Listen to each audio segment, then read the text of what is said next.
Donc, bonjour à tous. Vraiment content de vous avoir aujourd'hui pour un épisode un peu spécial. Zachary et moi, on reçoit aujourd'hui Webster, le conférencier, le rapper. Beaucoup en demandent ces temps-ci pour des raisons peut-être qui sont de trop avec ce qui s'est passé avec George Floyd et tout le bras-là. Mais aujourd'hui, on va essayer d'en parler, d'avancer, d'écouter pour essayer de comprendre puis d'avancer en tant que blanc privilégié, malheureusement. Et je suis vraiment content qu'on l'ait aujourd'hui. Il est avec nous. Webster, merci d'avoir accepté puis d'être là. Écoutez, c'est un plaisir. Merci de l'invitation. Puis félicitations pour ce que vous faites. Ah ben c'est vraiment Ben, merci. c'est gentil. Ah, on l'a perdu. Merde. Mais peut-être que tu peux nous l'introduire un peu en attendant qu'il revienne, Ah oui. expliquer un peu Ouais, ce qu'il fait. bon flash.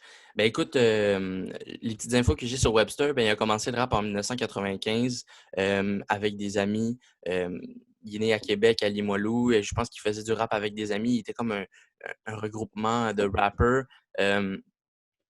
Euh, il a écrit un livre d'ailleurs que j'ai vu au Salon du Livre, À l'ombre des feuilles. C'est un manuel d'écriture de hip-hop. Moi, j'ai déjà eu des ateliers parce qu'il donne des ateliers depuis 2009 d'écriture de rap, de hip-hop dans les écoles secondaires. Puis moi, j'ai fait partie de ces écoles-là à bénéficier de ce cours-là. Donc, c'est là que j'ai rencontré Webster qui a même euh, fait un spectacle conjointement avec l'harmonie de mon école.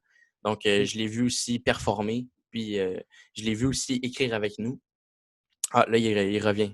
Ben écoute, je voulais savoir, j'ai vu que tu étais à la manifestation de Québec. Comment ça s'est passé là-bas pour toi? Écoute, ça s'est très bien passé. Je suis content de voir autant de gens rassemblés, autant de jeunes rassemblés, autant noirs que blancs, autochtones aussi.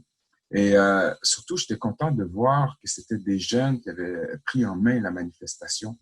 Comme le plus vieux ou la plus vieille d'entre eux avait comme peut-être 26 ans, là, tu sais. OK, c'est un événement, quoi, qui ont parti sur Facebook ou. Oui, oui, oui. Puis ils ont géré toute la logistique aussi, OK. avec les permissions avec la ville, la police. Il y a des jeunes sœurs musulmanes aussi qui s'étaient rassemblées pour faire une tente pour distribuer des masques et du purel aux gens. Donc, il y avait vraiment une belle organisation, une belle solidarité aussi. Puis je pense que tu as eu le droit aussi de prendre la parole avec un micro, parce que je pense qu'il y a eu des citations qui sont sorties un peu sur Twitter où tu avais pris le micro, même une photo sur ton compte Instagram. Fait qu'il y a comme eu plusieurs messages, plusieurs personnes qui ont pris la parole. Oui, tout à fait.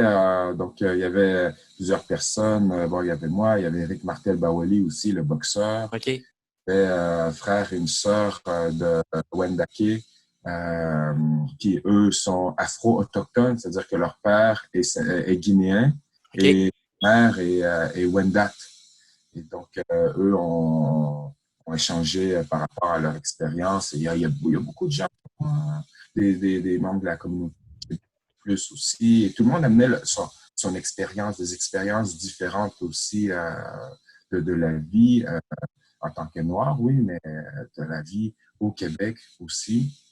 Et ce qui est important aussi de toujours se rappeler, c'est que, tu sais, on dit la communauté noire, mais ce sont des communautés. Tu Ouais, vois, c'est parce ça. que tout le monde ne vit pas la même chose, tout le monde ne vit pas les mêmes expériences, tout le monde n'est pas situé à la même place dans la société. Tu vois?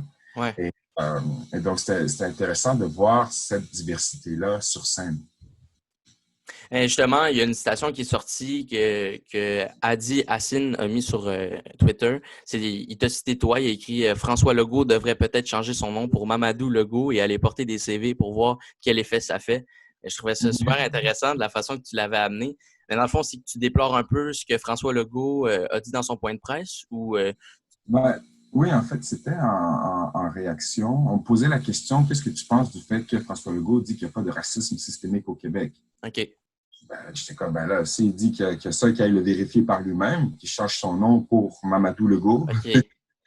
puis qu'il aille porter des CV, tu sais, parce que c'est prouvé, il y a plusieurs études qui sont sorties qu'à CV égal, si tu as un nom à consonance arabe ou africaine, ben, tu te fais moins rappeler, c'est tout, c'est Ah ça. ouais, c'est clair. Puis moi, où est-ce que j'ai travaillé, je me souviens à un métro, je vais pas dire lequel, mais je me souviens que ma boss, j'étais avec elle, elle recevait des CV et juste à cause, par exemple, qu'il y avait un nom qui sonnait avec une ethnie, peu importe, elle le mettait à la poubelle tout de suite. Puis je comprenais vraiment pas et j'aurais dû réagir, mais tu sais, vu que c'était ma boss, je savais pas comment réagir. Mais avec du recul, je pensais pas que ça pouvait être autant dramatique au Québec comme ça, parce que moi, dans ma tête, l'ouverture était là chez tout le monde, mais dans le fond, je me rends compte avec un peu de recul que c'est pas le cas. Puis justement, je veux qu'on en parle du racisme systémique. C'est quoi pour toi la définition? Parce qu'on dit souvent que la définition va changer de personne à personne pour systémique. Moi, j'entends, il y a du monde qui disent qu'ils entendent par système, donc les lois, tout ça. Qu'est-ce que tu vois par systémique? En fait, c'est justement un système où il est plus difficile pour des personnes racisées de pouvoir, disons, gravir les échelons, de pouvoir s'y insérer versus une personne blanche. OK. Et du cadre de l'emploi. On peut parler du logement aussi. Tu vois, il y a des gens qui se font refuser des logements de par l'accent qu'ils ont quand ils appellent, de par la couleur qu'ils ont quand ils arrivent à la porte, de par le nom qu'ils emploient. Et même, j'ai un exemple. Vous êtes en Abitibi, hein, je pense? On est à Jonquière, dans le fond. On est ici au excuse-moi. cégep de Jonquière, non, pas de problème. L'autre côté. Mais j'ai un ami, tu vois, lui qui est d'Abitibi, et son nom, c'est Israël. Tu vois? OK. Mais il est blanc, qui n'est pas dit de souche. OK. Quand il appelle pour des logements, les gens lui disent il n'y a pas de logement. Puis sa blonde appelle, puis ils disent oui, vous pouvez venir visiter anytime. Elle appelle 3 minutes après, tu vois? Ouais, non. Donc, il vit la discrimination systémique de par son nom, tu vois? Ouais, puis il est québécois de souche. Ben, c'est ça, tu sais. Puis en passant, il y a quelque chose que j'aime dire quand on utilise l'expression québécois de souche. Est-ce que vous avez déjà vu une souche avec une seule racine? Non. Non. Tu vois ce que je veux dire? Ouais. Donc, bref, fin de cette parenthèse-là, tu sais. Mais au final, c'est ça, c'est que ça soit, là, que ça soit par rapport au système judiciaire. Pourquoi est-ce qu'il y a une plus grande représentation des personnes afrodescendantes, autochtones dans le milieu carcéral versus leur pourcentage de la population? Mm-hmm. Tu vois?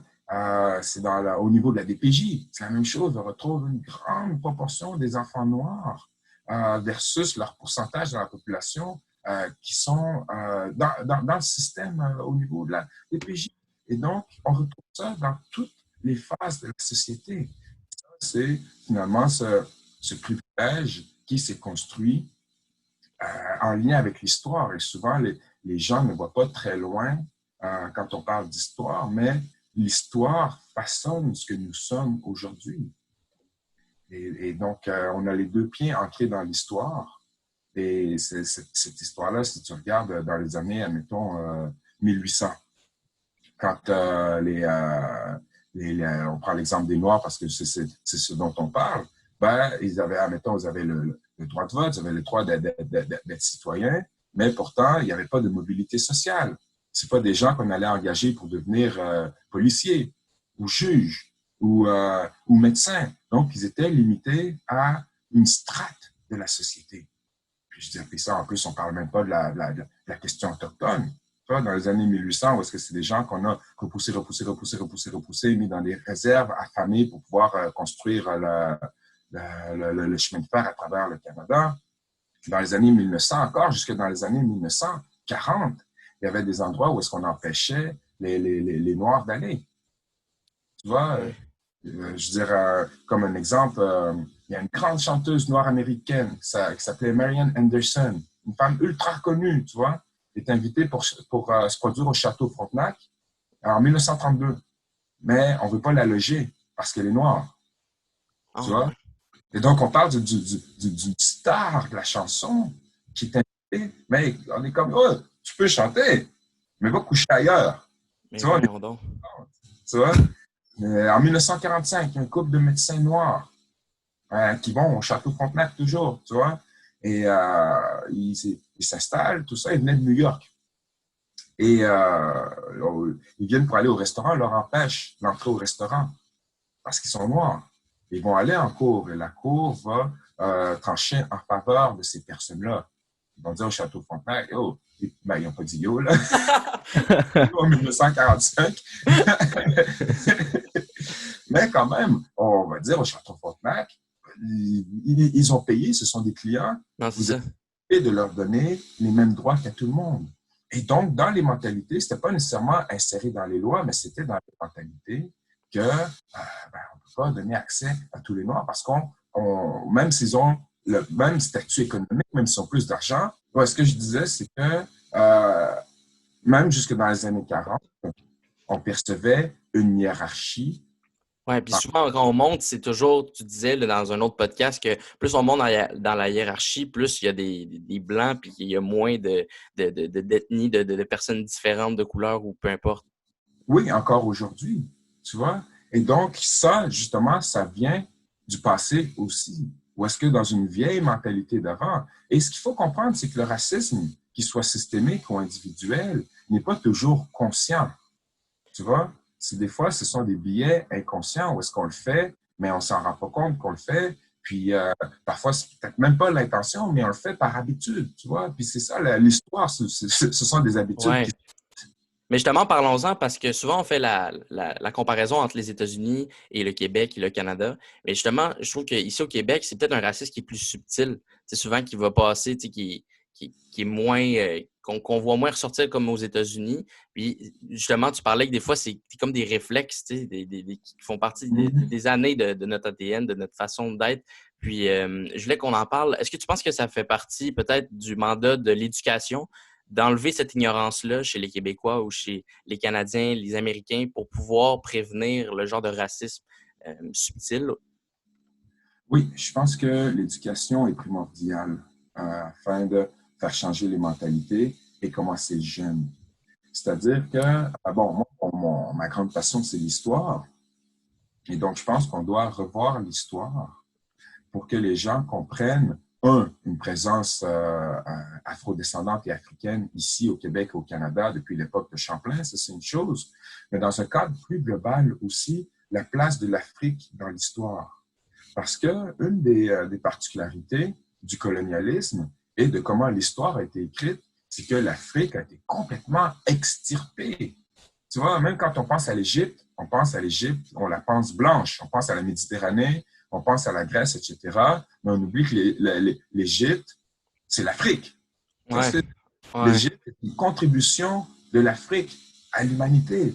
Mais c'est comme si on va faire un petit découpage, puis la Méditerranée, l'Égypte, puis on revient à l'Est, tu vois. Donc, on ne voit jamais comme si l'Égypte est une contribution africaine à l'humanité. Mais pourtant, l'Égypte va venir avant la Grèce, va venir avant Rome, avant tout ça, tu vois. Donc, c'est l'Afrique même. Mais comment l'histoire a été construite, les gens étaient tellement fascinés par l'Égypte que ça ne pouvait être que des Blancs, tu vois. C'est comme des explorateurs dans les années 1800, je pense que c'est des Allemands qui descendent vers ce qui allait devenir le Zimbabwe. Il y a une méga structure là-bas, tu vois, c'est comme un assemblage de briques sur une méga tour, ils appellent ça le Grand Zimbabwe. Et quand ces explorateurs-là arrivent, ils disent, ça ne peut être que des Blancs qui ont construit ça. Ça ne peut pas être des Africains qui ont construit ça. Donc, ils sont mis à élaborer des théories d'une civilisation blanche perdue dans le cœur de l'Afrique, qui s'est mis à construire des choses comme ça, au lieu de penser que tout simplement, ça peut être des Africains. Ouais. Et donc, c'est cette manière de penser-là qui a façonné notre monde aujourd'hui. Et donc, on doit revenir vers une éducation universelle et recentrer le monde sur le monde et ne pas seulement penser en termes de l'Europe. On pense en philosophie, on pense à Socrate, on pense jusqu'au siècle des Lumières, les Montesquieu, les ci, les ça, comme si c'était la philosophie, elle est occidentale. Mais dès qu'on pense à Confucius, Lao Tzu, quand on pense aux sagesses autochtones ou africaines, ça devient du folklore. Ce pas des choses qui sont insérées dans les départements d'université ou au cégep. Les cours de philo au cégep, ils sont eurocentrés. Tu vois, donc, comme si la validation de la connaissance ne fait que passer par l'Europe, de par la domination politique et économique que l'Europe a eue à partir des années 1800 sur le reste du monde. Tu vois? Ouais. Il faut ramener ce que l'Europe a contribué au monde? Je dis oui, mais dans un cadre d'une région du monde et que d'autres régions ont aussi d'autres choses à apporter en termes de connaissances, en termes de savoir, en termes d'expérience et que ça ne soit pas subordonné à ce que l'Europe peut faire ou penser. Parce que, Mais, excuse-moi. Selon toi, là, pourquoi que à l'école, on n'apprend pas notre propre histoire, tu sais, l'histoire avec les Noirs, les Autochtones? Pourquoi on ne va pas en profondeur puis regarder dans notre cours, c'est quoi qu'on a fait, au lieu d'aller voir, mettons, les États-Unis pendant leur histoire, c'est quoi qu'ils ont fait du côté du racisme? Pourquoi on n'apprend pas sur nous-mêmes? Est-ce que c'est une faille, selon toi, dans ouais, c'est l'éducation ça. des Québécois? Ouais, on apprend sur la guerre de sécession, tout ça, le racisme aux États-Unis, mais il y en a eu au Canada, puis on n'en parle pas. Moi, j'étais pas au courant de ça. C'est même toi qui me fais Mais relater c'est ça, ça, tu sais. j'étais même pas au courant avant, je sais pas, mettons, il y a 2 ans qu'il y a eu de l'esclavage Puis au c'était en Québec. dehors des classes qu'on l'a appris, là, c'est ça. Ouais. Ben, exact. Je pense que justement, notre système, encore une fois, c'est des habitudes qui créent des habitudes, tu vois.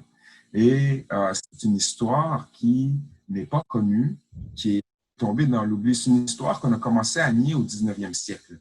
C'est-à-dire que les premiers historiens, comme François-Xavier Garneau, ont nié l'esclavage ici et ça a créé une habitude qui s'est perpétuée. Et donc, quand on parle d'esclavage et de présence noire, souvent au Canada, tout ce dont on va parler, c'est quand les esclaves s'enfuyaient des États-Unis pour venir se réfugier ici, à travers le chemin de fer clandestin, dans les années 1800. Mais de parler qu'il y a eu de l'esclavage ici, tout d'un coup, c'est comme si on se sentait moins bien d'en parler. Donc, c'est plus facile de regarder ce qui se passait aux États-Unis et de dire, regardez comment c'est des malades. Tu sais. Ouais. Ici, on oublie complètement, comme si, en fait, la vallée du Saint-Laurent était dans un espace magique où, à l'époque coloniale, les gens n'étaient pas des colons. Les gens, non, c'est magique, ils ne veulent pas d'esclaves ici, ils n'ont jamais eu d'esclavage, mais dès que tu descends un petit peu, hop, il y a plein d'esclaves. Tu sais. Ouais, c'est ça. À l'époque, on faisait partie de ce système-là. Je veux dire, à l'époque, les mêmes personnes qui venaient ici étaient les mêmes personnes qui allaient autre part. Tu vois? Ouais. C'est quelque chose qui a été effacé. Maintenant, on est dans une dynamique du néant, de l'oubli. Et il est plus facile, je pense, pour notre estime nationale, que ce soit au Québec ou au Canada, de pointer le doigt vers les États-Unis, vers le reste des Amériques, sans toutefois se pencher sur notre propre cas. Puis c'est ça qui est dommage, parce que c'est une histoire qui est fascinante aussi. Nous avons nos propres héros, nous avons nos propres dynamiques. Tu sais. Puis je parle en termes de, admettons, du mouvement des droits civiques. Je parle en termes d'esclavage, de résistance à l'esclavage. Tu vois, j'ai participé à un manuel scolaire pour secondaire 2 qui s'appelle Archives l'année passée. Et c'est moi qui devais écrire le chapitre sur le mouvement des droits civiques. Et donc, au niveau du ministère de l'Éducation, il faut que tu suives quelques lignes directrices. Okay. Et donc, ils veulent qu'on parle du mouvement des droits civiques, du boycott des autobus, de Rosa Parks, de Luther King, etc. Mais il y a un mouvement des droits civiques aussi au Québec, au Canada. Il y a, on parle de Viola Desmond, qui est maintenant sur nos $10. Ben, c'est une femme qui a refusé de se lever quand elle était dans un cinéma parce qu'elle était noire. Puis on lui a dit, tasse-toi, va t'asseoir du côté des Noirs, t'es assis dans les bancs pour les Blancs, tu vois. Et donc ça, c'est notre histoire, c'est des gens qu'on doit célébrer. Je pense à Alexander Grant. Personne ne connaît Alexander Grant, mais c'est le premier activiste noir au Québec, à Montréal, dans les années 1830, tu vois. Et donc, on va célébrer des Martin Luther King. Fine, je suis tout à fait d'accord. On va célébrer des Malcolm X, des Rosa Parks, oui. Mais on a une histoire afro-québécoise et afro-canadienne qu'on doit aussi célébrer. Et cette éducation-là va nous permettre de mieux comprendre le rôle que ces personnes ont joué dans nos sociétés. Donc, est-ce que toi, j'imagine, tu as eu les mêmes cours que nous au secondaire, au cégep. C'est quand que tu as eu le déclic ou que tu as été mis en relation avec ces informations-là qui t'ont fait réaliser que, dans le fond, on n'avait pas appris grand-chose à l'école, tu sais, sur tout ce qui est esclavagiste, tout ça, puis la réelle histoire de l'Afrique? Ben, écoute, moi, je suis allé à l'université en histoire. J'ai fait un bac en histoire à l'université et j'ai jamais vu ça. J'avais jamais vu ça. J'ai jamais vu ça, donc je comprends bien qu'au primaire, au secondaire, au cégep, on le voit pas. À l'université, on le voit pas. Tu vois? Aïe, aïe. Donc, c'est en sortant de l'université que je cherchais même pas ces information-là, mais c'est en lisant et que je tombe sur, admettons, une Marie-Joseph Angélique. Je comprends, Marie-Joseph Angélique, une femme noire exécutée, une esclave en 1734. Attends, comment esclave noire, Montréal, 1734? Là, je commence à fouiller un peu. Olivier Lejeune, Québec, un jeune esclave, 1629. Attends, 1629, un jeune esclave africain à Québec, mais c'est quoi ça? Et donc, je commençais à fouiller, puis je comme, mais c'est comme si j'avais ouvert un voile, puis il y a toute une population, il y a toute... C'était des écrits d'eux, dans le fond? C'était eux qui avaient écrit des petits... C'était pas des écrits d'eux, c'est des gens qui ont écrit à propos d'eux à l'époque. C'est dans les... comme Marie-Joseph Angélique, elle est exécutée pour un incendie à Montréal en 1734.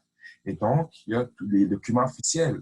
Donc, tu vois, mettons, l'ordonnance ou du moins la sentence qui est signée par les gens d'époque, c'est écrit comme un peu tout croche, puis écrit dans les marges. Tu sais. Olivier Lejeune, dont je parle, le jeune malgache qui arrive en 1629, ben, c'est dans les relations des Jésuites. Mon père jésuite Paul Lejeune va écrire à son propos en 1633-1634. Et donc, en retournant dans ce qui était écrit à l'époque, et en retournant aussi vers des historiens comme Marcel Trudel qui se sont penchés sur la question, ça me permet d'avoir un portrait un peu plus large de ce qui s'est passé à l'époque. OK, mais justement, on va embarquer un peu dans ce qui est police, brutalité, tout ça, parce qu'il y a des solutions qui essaient de sortir, parce que je me demande, ça va être quoi l'avenir de la police là-dedans, parce que je vois beaucoup de stories sur Instagram où on va souvent mettre tous les policiers dans le même bateau, que la police, c'est mauvais. J'ai vu comme quoi c'était écrit SPVM, il y avait la police de Longueuil, puis il y avait des noms pour tous les services de police. Mais y a-t-il une nuance à apporter à ça, ou est-ce que la police dans l'avenir, ça pourrait changer. Peut-être qu'ils n'auront même pas le fusil. Tu sais. Qu'est-ce que tu vois là-dedans comme avenir pour la police? Est-ce qu'ils devraient avoir des cours plus longs? Parce que souvent, on déplore le fait qu'ils passent moins de temps à pratiquer, que les barbiers ont besoin de temps avant d'exercer leur job. Tu sais. Je ne sais pas si tu as vu ça passer, mais... Non, je n'ai pas vu ça passer. Mais il disait que pour le barbier, c'est 1500 heures, tandis que pour un policier, c'est 300 heures, quelque chose comme ça, puis que les policiers ont un fusil, tout ça. Fait que c'est vraiment... Ben, oui, excuse-moi, vas-y. Ben, dans le fond, je voulais juste savoir si pour toi, est-ce qu'on devrait changer la façon de voir le policier? Tu sais, on dit souvent que le policier va devenir peut-être un psychologue dans le futur, peut-être que ça va être plus pacifique. Tu sais. Puis ils pensent même à mettre des caméras sur les corps policiers. Fait que, tu sais, est-ce que tu penses que c'est une solution éventuelle? Je pense que oui, ça doit changer. En termes de formation, tout à fait. Je pense qu'il doit y avoir plus de formation, de travail communautaire, de travail avec les gens, mieux comprendre. Parce que là, notre système de police est ancré sur la répression. Oui, effectivement.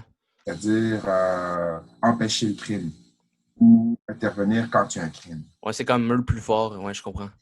C'est ça, mais il y a une dimension sociale, une dimension psychologique, une dimension communautaire à tout ça qui peut éviter la répression et la judiciarisation. Tu sais, je veux dire, admettons, une personne est itinérante, à quel point ça va l'aider que tu fais juste donner l'étiquette.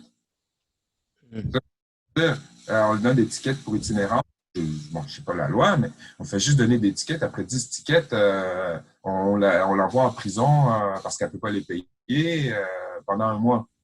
Puis là, ben, judiciarisé, un dossier criminel, quelles sont ses chances de se sortir de tout ça? Donc, on fait juste enfoncer dans ce cycle-là, tu sais. Ouais. Donc, il y a un travail à faire en termes de formation et en termes de manière d'agir. Et ça, ben, c'est notre société aussi. Tu sais. Je regarde juste aux États-Unis, le système de police qui est un peu similaire dans les Amériques et dans le monde. C'est apparu à peu près dans les années, le système de police dans les années entre 1830 et 1880 que ça s'est formé, mais qui était pour protéger l'ordre d'une certaine classe établie, qui était une classe blanche de l'élite. Ouais. Tu vois? Et donc, pour intervenir sur tout ce qui dérangeait cette classe-là et la notion que cette classe faisait de l'ordre, c'est-à-dire la prostitution, l'ivrognerie, les gens qui traînent, et bien sûr, les esclaves ou les noirs libres qu'on n'aime pas voir dans les parages, tu vois? Ouais.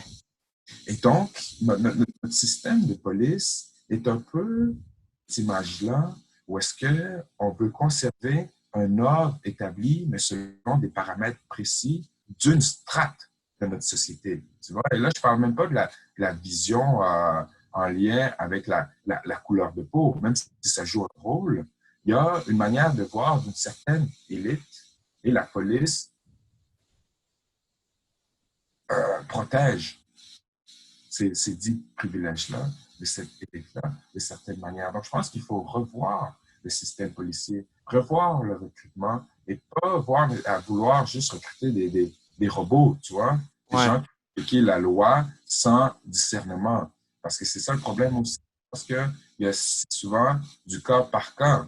Tu vois, des jeunes sont là en train de chiller au parc, et admettons, ils fument un joint, ils boivent une bière. Mais si la police vient pour tomber sur leur tête, quand ils sont relax, tu vois, puis qu'ils vont juste chiller sans déranger personne, à quel point est-ce qu'ils ont besoin d'intervenir pour faire respecter la loi? Avec un rapport de force, oui, je comprends. Tu vois ce que je veux dire? Donc, s'ils sont en train de foutre la merde puis agresser les passants qui passent, oui, je suis tout à fait d'accord, tu vois. Mais s'ils sont là juste en train de discuter, tu sais, puis de vouloir chiller, donc il y a du discernement à avoir. Et donc, oui, je pense qu'il faut revoir tout ça. Puis, il y a un élément qui t'a posé une question que j'ai complètement oublié. Vas-y. Mais dans le fond, tu sais, je me rends compte... excuse-moi. Vas-y. Je viens de m'en rappeler. Parce que tu disais les mettre toutes dans le même panier. Ouais. Et donc, oui, comme on dit souvent, c'est pas tous les policiers qui sont des pommes pourries. C'est pas tous les policiers qui agissent négativement.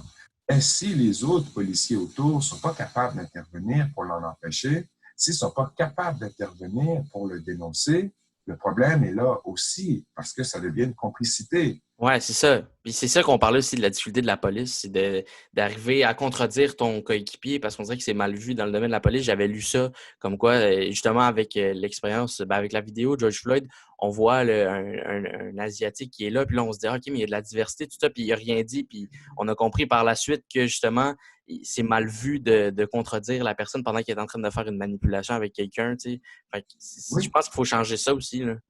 Oui, puis je pense que c'est entrer dans nos sociétés aussi, au niveau de la police, au niveau de la politique, où tu as le droit de dire que tu t'es trompé. Tu vois, la police, elle agit toujours comme si elle avait toujours raison. Tu vois?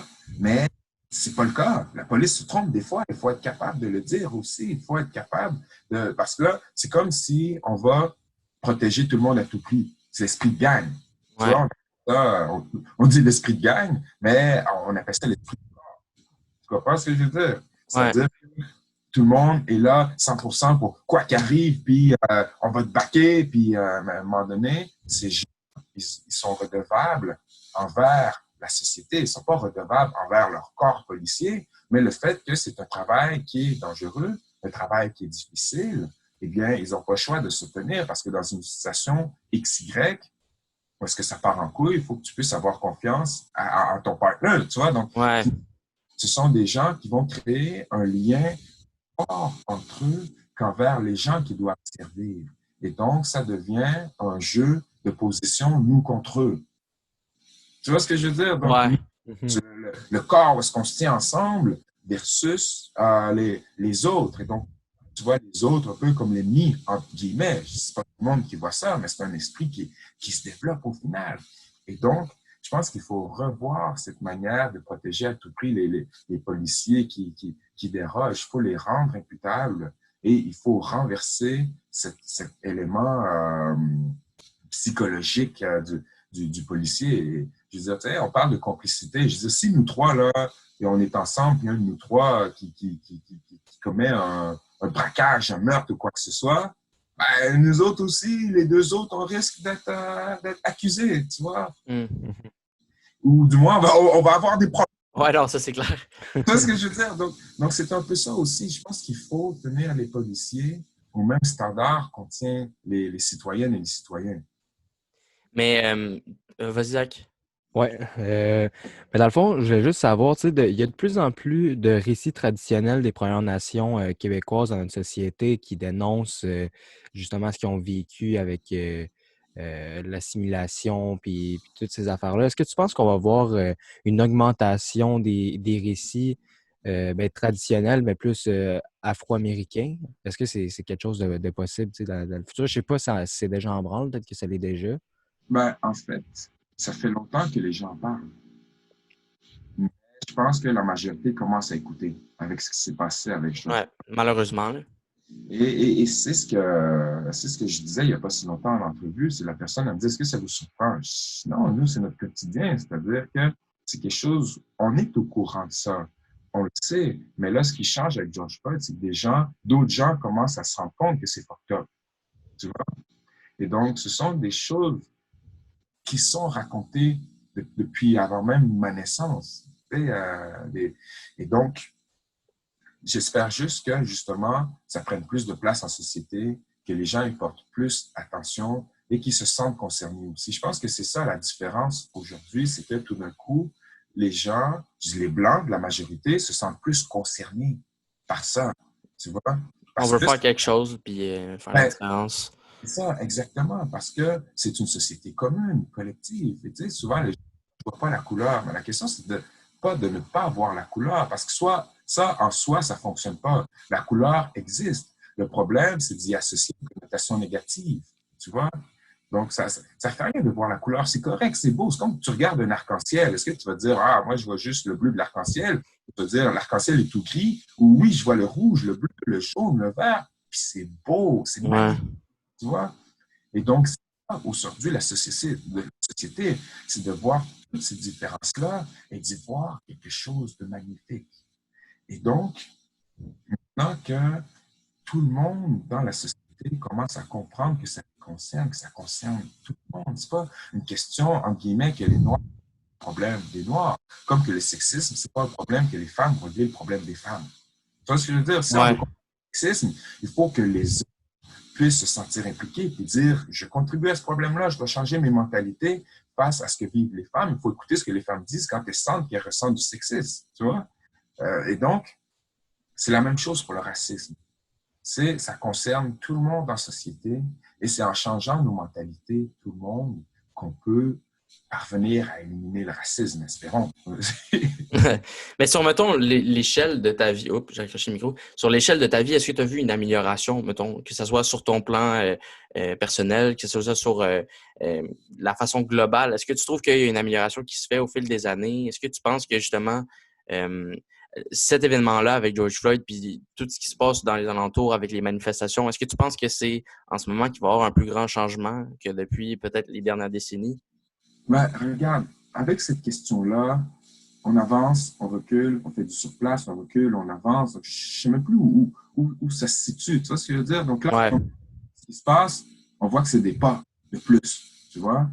Mais l'important, c'est de ne pas faire du surplace et de ne pas reculer. Tu vois, il y a, admettons, 20 ans, le racisme, bien sûr, existait, mais c'était quelque chose qui était honteux sur la place publique, tu vois? Même s'il y avait des billets racistes sur la place publique, même s'il y avait des trucs bizarres qui se passaient, ben, tu ne peux pas nécessairement tenir des propos racistes comme aujourd'hui, où le racisme est décomplexé. Quand des chroniqueuses, des chroniqueurs disent des trucs énormes sur l'islam, sur les Noirs ou XY, c'est quelque chose qu'on ne voyait pas il y a 20 ans. C'est des choses qui auraient été honteuses il y a 20 ans. Aujourd'hui, sous le couvert de la liberté d'expression, on dit n'importe quoi, tu vois. Donc, pour moi, ça, c'est un recul. Il y a des avancées, il y a des reculs aussi. Fait que ça change partout, dans le fond. Il y a des avancées d'un côté, mais dans l'autre, c'est sûr que, OK, je comprends. C'est ça. Donc, dépendamment où est-ce qu'on se situe en société, dépendamment de la sphère de la société, il y a des avancements, il y a des reculs. Neutre aussi. Il y a beaucoup de neutres. Tu vois, il y a beaucoup de... Statu quo? Dans le neutre, tu veux dire... Oui, de neutre, c'est-à-dire on n'avance pas. On ne recule pas, on n'avance pas. On reste là dans un statu quo. Mais il faut toujours se rappeler que le statu quo est à l'avantage de quelqu'un. Fait que dans les solutions qu'on peut apporter, dans le fond, là, pour justement changer tout ça puis avancer le plus possible partout, sur toute l'éventail du racisme, est-ce qu'il faut... parce que, oui, il y a l'éducation, mais y a-t-il d'autres mesures qu'on peut appliquer à la population pour justement avancer? Oui, mais tu vois, je dirais, j'ai pas toutes les solutions, là. Non, je comprends. J'avoue, c'est une question immédiate. Oui, ben oui, parce que souvent, les gens disent « Ah, qu'est-ce qu'on fait? » Je suis comme, écoutez, je peux vous dire ce que je pense, là, mais ça vaut ce que ça vaut. Là, Ouais, non, mais c'est sûr. Tu vois, sur les réseaux sociaux, des fois, il y a comme des manuels qui disent OK, qu'est-ce que tu peux faire pour aider? Puis là, ils mettent des liens pour donner. Ils donnent aussi des liens avec des livres à lire, des choses comme ça. Ben, je vais dire, moi, ce que je pense. Je pense que déjà, on parlait d'éducation. L'éducation est extrêmement importante. Et pas juste l'éducation académique, de changer le cursus scolaire. Oui, tout à fait, tu sais. Mais, ça sonne. Pas de problème. Mais, donc, oui, il y a cette question de cursus scolaire, mais il y a l'éducation individuelle aussi. C'est-à-dire que d'apprendre à propos de l'autre, entre guillemets. La réflexion. C'est ça, la réflexion, de mieux connaître, de mieux comprendre où est-ce qu'on se situe et qu'est-ce qu'on peut faire. Donc, il y a la réflexion, il y a l'éducation, il y a l'action aussi. Ne pas attendre que le gouvernement décide de passer une loi. Bon, ben là, le racisme, c'est fini à cause de cette loi-là. C'est pas comme ça que ça fonctionne, tu vois. Et je veux dire, au rythme où le gouvernement avance, non. Et ça, ce sont des notions individuelles aussi. Où est-ce que... Ah, merde, il y a des retours. Moi, je continue à parler, puis je pense que je parle. Ben, c'est pas grave, ça va faire des chapitres. Mais tu étais rendu à notion. Je me souviens de ce mot-là. Je disais que ce sont des prises d'action individuelles aussi, parce que chaque personne se situe quelque part en société. Tu vois, que tu fasses un podcast, au cégep, que tu sois à l'université, que tu sois infirmière, que tu sois médecin, que tu sois XY. Donc, tout le monde est situé à quelque part en société où il peut faire une différence et agir. Tu vois, comme tantôt, tu parlais justement de l'exemple de ta boss qui jetait les CV avec des... ben, tu vois, ça, c'est une manière où... Tu sais, je ne veux pas te remettre ça sur tu vois ce que je veux dire? Parce que ça m'est arrivé dans ma vie plusieurs fois de me dire j'aurais dû agir. Oui, qu'il aurait fallu comme le crier haut et fort. Puis souvent, c'est de le faire aussi avec les membres de sa famille ou même des amis. Ça peut être difficile. C'est exactement ça. C'est ça que j'allais y venir. C'est que ce sont des choses qui existent aussi dans nos familles. Donc, d'amener la conversation, c'est pas quelque chose qui est toujours obligé de se faire en criant et en mais c'est des choses qui peuvent être discutées aussi. Tu sais, même, je prends la bosse, ça ne veut pas dire nécessairement d'y crier après, mais d'amener cette réalisation-là, tu sais. Puis, je veux dire, encore, je reviens, c'est pas pour mettre à mal... Non, t'as pas.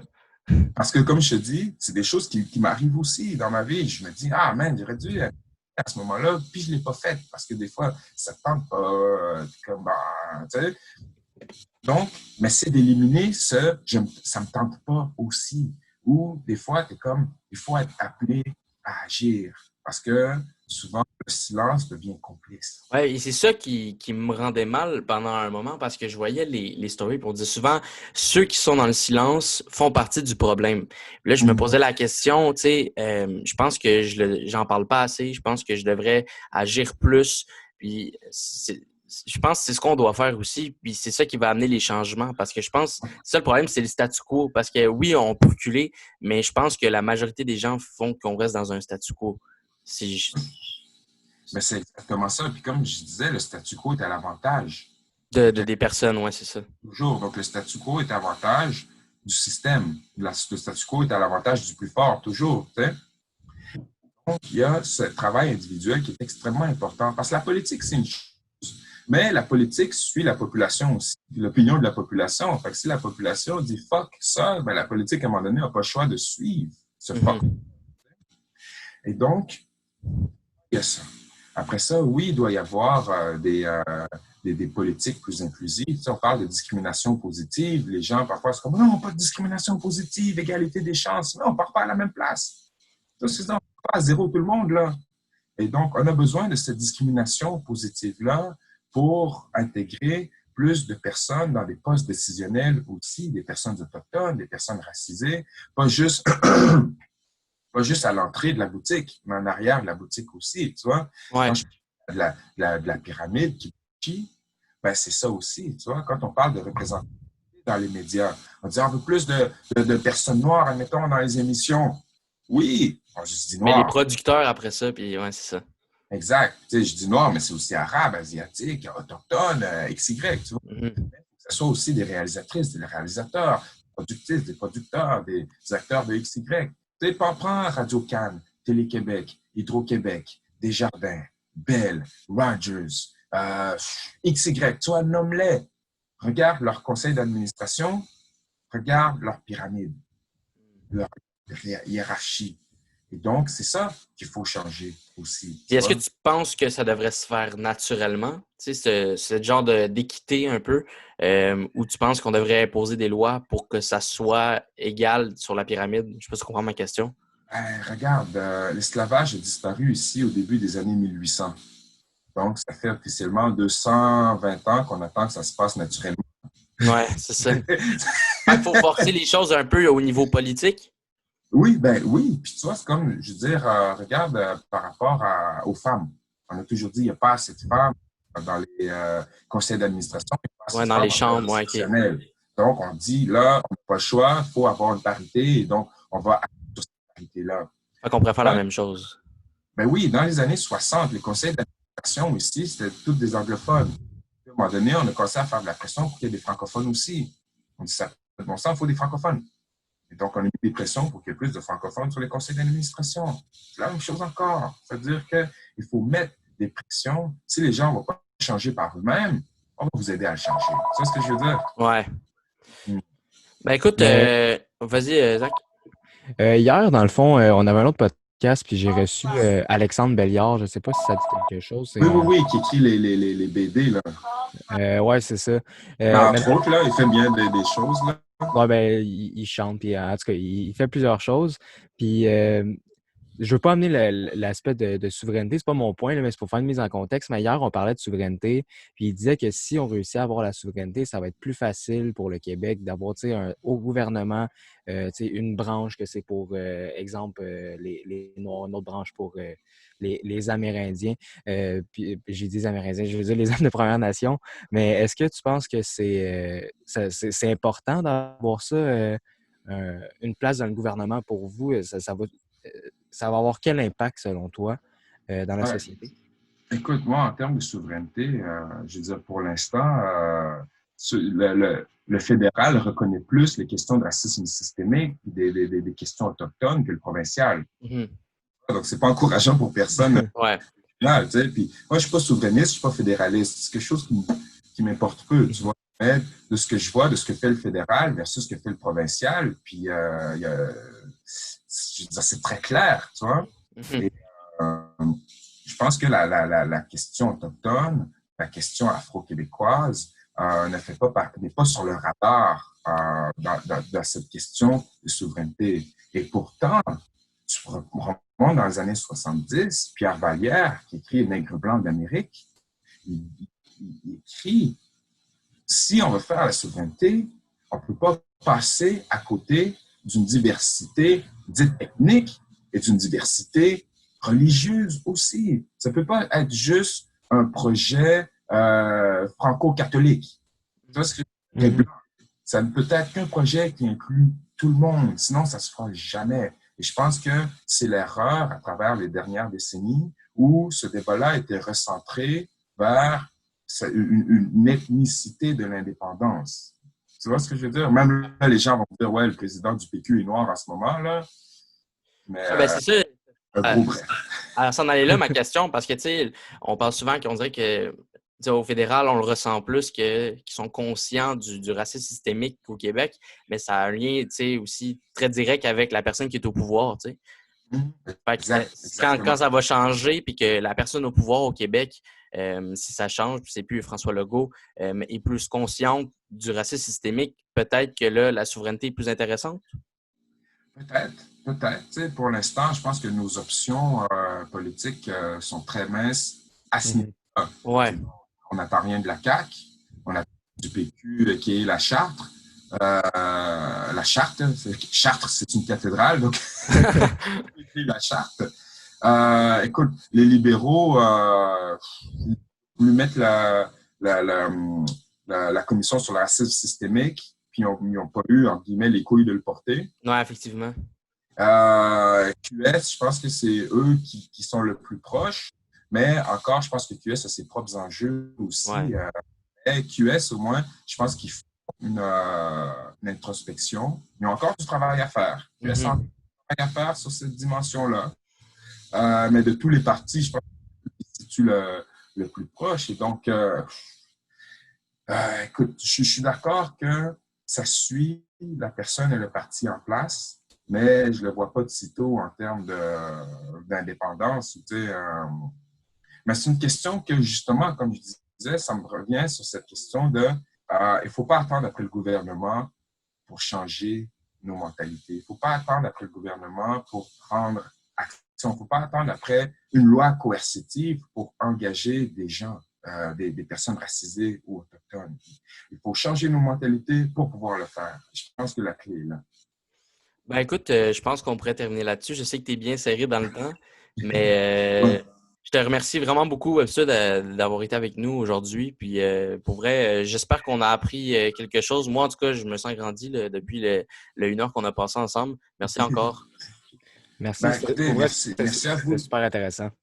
Ben, écoute, merci à vous d'avoir pris le temps, puis merci à vous de vous pencher sur cette question-là. Quand je dis de prendre action, ben, c'est ça aussi. Vous avez une plateforme et vous avez le choix d'utiliser votre plateforme comme vous le voulez, tu vois. Et ça, c'est une force en vous d'avoir pris le temps de faire ce tour-là. Donc, merci beaucoup et je vous souhaite longue vie. Puis ça me fera plaisir de reprendre cette discussion-là ou toute autre discussion avec vous quand vous voudrez.